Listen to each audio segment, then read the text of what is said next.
فارس کی جنگ۔ اہل فارس کے ساتھ جنگ ہو رہی تھی۔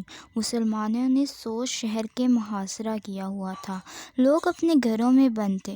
اچانک شہر والوں نے دروازے کھولنا شروع کر دیے اور بغیر اسلحہ اٹھائے اطمینان اور سکون کے ساتھ بازاروں کی طرف نکلنے لگے۔ ایسا محسوس ہو رہا تھا کہ گویا یہ لوگ حالت جنگ میں نہیں بلکہ معمول کے مطابق زندگی گزار رہے ہیں۔ ادھر مسلمانوں کو اس اچانک تبدیلی کی صورت میں تشویش ہونے لگی۔ مسلمانوں نے پیغام بھیجا کہ اس اچانک تبدیلی کا کیا راز ہے کہ تم لوگ بغیر کسی خوف کے اطمینان اور امن کے ساتھ اپنی حاجات کو پورا کرنے کے لیے بازار نکل رہے ہو۔ شہر والوں نے کہا، تم لوگوں نے امان دی ہے اس شرط پر کہ ہم جزیہ دیں گے، جسے ہم نے قبول کر لیا ہے۔ مسلمانوں نے کہا، ہم نے تو تم لوگوں کو امان نہیں دی۔ شہر والوں نے کہا، ہم نے بھی جھوٹ نہیں بولا۔ اب مسلمان آپس میں ایک دوسرے سے پوچھنے لگے کہ کس نے امان دی ہے۔ ایک غلام نے کہا، میں نے امان دی ہے۔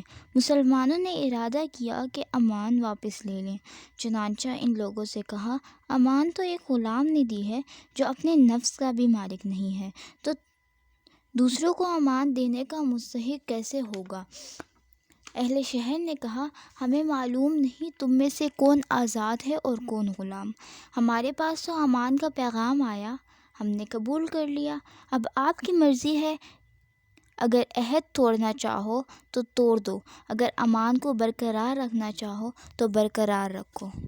مسلمانوں نے یہ صورتحال دیکھ کر حضرت عمر رضی اللہ تعالیٰ عنہ کی خدمت میں خط لکھ کر روانہ کیا، صورتحال کی اطلاع دی اور مشورہ طلب کیا۔ حضرت عمر رضی اللہ تعالیٰ عنہ نے فرمایا، اللہ تعالیٰ نے عہد پورے کرنے کا حکم فرمایا ہے، لہٰذا تم لوگ بھی عہد پورا کرو اور امان کو برقرار رکھو، چاہے امان کسی غلام نے ہی دی ہو۔ چنانچہ مسلمانوں نے اس امان کو برقرار رکھا۔ فائدہ: پیارے بچوں، اسلام ہمیں وفاداری کا سبق دیتا ہے، خواہ وہ وفاداری کسی مسلمان کے ساتھ کرنی پڑے یا تنگ نہ کرنے والے غیر مسلم کے ساتھ۔ مسلمانوں کی جماعت ایک ایسی جماعت ہے جس پر محبت اور خیرخواہی کی فضا چھائی رہتی ہے اور جس کے افراد پر نیکی، سچائی اور وفاداری کا غلبہ ہوتا ہے۔ اسی وجہ سے اس جماعت میں جھوٹے، دھوکہ باز، فریبی، مکار، چال باز، ناشکرے اور غدار کی کوئی گنجائش نہیں۔ جزاک اللہ خیرا کثیرا۔